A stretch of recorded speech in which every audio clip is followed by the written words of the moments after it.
कल जिस वक्त यूपी चुनाव के छठे चरण का मतदान चल रहा होगा, उसी दिन प्रधानमंत्री नरेंद्र मोदी 3 दिन के लिए पूर्वांचल में डेरा जमाने वाले हैं।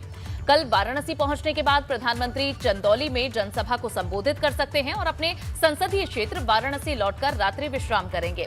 अगले दिन 4 मार्च को वाराणसी में प्रधानमंत्री के रोड शो किए जाने की भी जानकारी है, जो वाराणसी के 3 विधानसभा क्षेत्रों वाराणसी कैंट, वाराणसी दक्षिण, वाराणसी उत्तर में होकर गुजरेगा। सूत्रों के मुताबिक इसी दिन प्रधानमंत्री वाराणसी और जौनपुर के बीच एक रैली को भी संबोधित कर सकते हैं।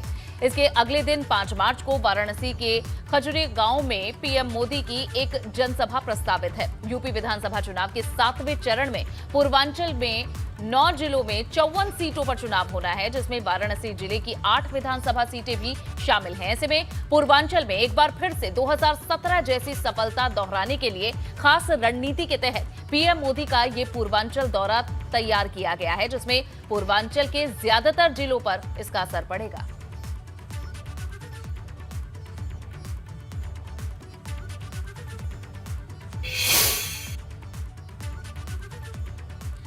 सातवें चरण के लिए प्रधानमंत्री मोदी ने पूर्वांचल में पूरी ताकत झोंक दी है। आज उन्होंने गाजीपुर और सोनभद्र में रैली कर विरोधियों पर बड़ा हमला भी बोला। गाजीपुर में पीएम मोदी ने माफिया मुख्तार अंसारी के नाम का जिक्र कर कहा कि गाजीपुर के लोग वो दौर नहीं भूले जब कृष्णानंद राय को गोलियों से छलनी कर दिया गया था।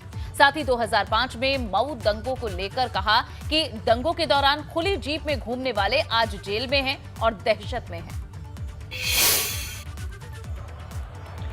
कोरोना ने इतना बड़ा संकट पैदा किया, 100 साल का सबसे बड़ा संकट 100 साल में नहीं आया ऐसा संकट, इतनी बड़ी महामारी आई, लेकिन हमने किसी गरीब को भूखा नहीं सोने दिया। भाइयों, दंगों के दौरान खुली जीप में घूमने वाले आज घुटनों पर है। दोस्तों,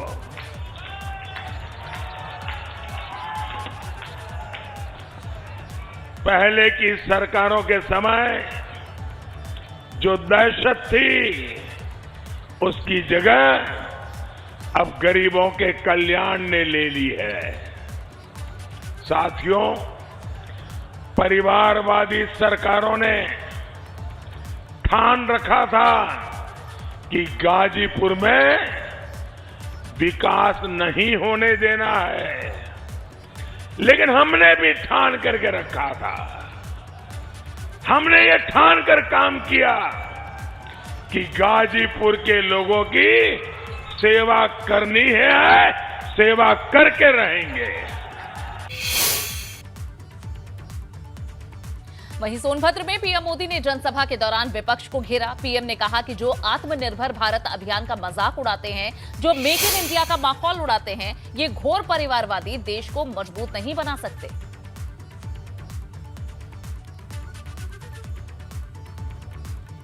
ताकतवर बनेगा जब दूसरे देशों पर भारत की निर्भरता कम से कम होगी। जो लोग आत्मनिर्भर भारत अभियान का मजाक उड़ाते हो, जो भारत की सेनाओं का अपमान करते हो, जो भारत के उद्यमियों की मेहनत से चल रहे मेक इन इंडिया अभियान का मखौल उड़ाते हो, वो घोर परिवारवादी लोग भारत को कभी ताकतवर नहीं बना सकते।